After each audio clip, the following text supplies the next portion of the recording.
The main symptoms of a bad front strut will be body roll more than usual while cornering and bouncing more than 2 times when driving into a bump. That will happen because over time the spring and the shock absorber will get weaker, or you might get a shock absorber leak which will look like this. Inside here I place an extra jack stand in case that one over there fails. So here is the strut. I'm gonna start from the top and I'm going to remove this sway bar end link. So with a 7mm here holding the bolt and with a 16mm wrench I can slowly undo the nut. Spray some penetrating fluid over there. The sway bar end link moves up once I undo the nut. So with the jack, lift the knuckle until the bolt sits straight in the hole to be easier to undo it and to prevent damaging the threads. Now I can go next to this bolt over here on the knuckle, and using a 22mm wrench I'm gonna hold it from here. Now using an M12 I will attempt to undo this bolt.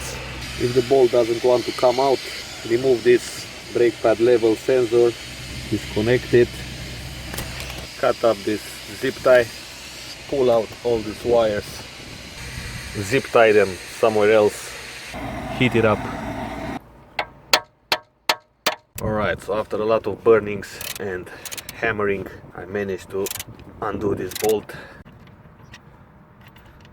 Next, turn the steering wheel so that you can make space for the breaker bar to fit and undo the last 2 bolts from the bottom.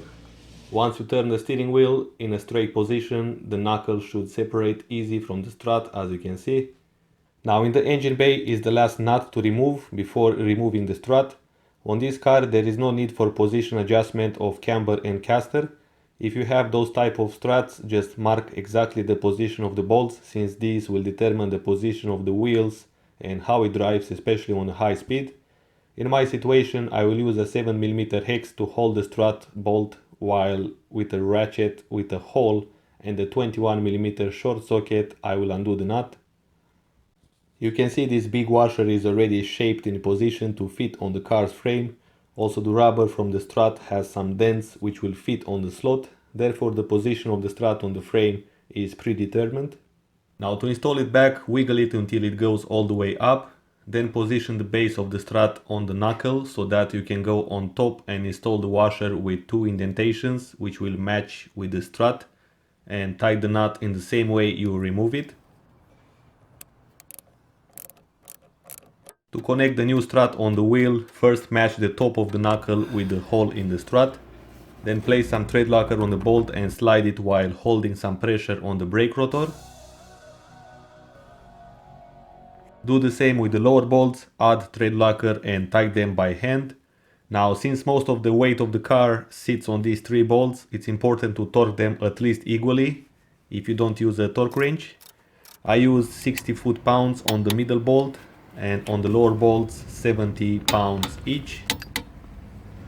So in order to level that up, lift with the jack stand your strut. It's going on level now and you can easily slide in the link, install back the 16mm nut. Finally, for the top one I use 25 foot-pounds, and if the washer spins together with the nut, hold it in position while applying the torque. Alright guys, thanks for watching. If you want to stay tuned for more car repair videos, consider subscribing and I will see you in the next video.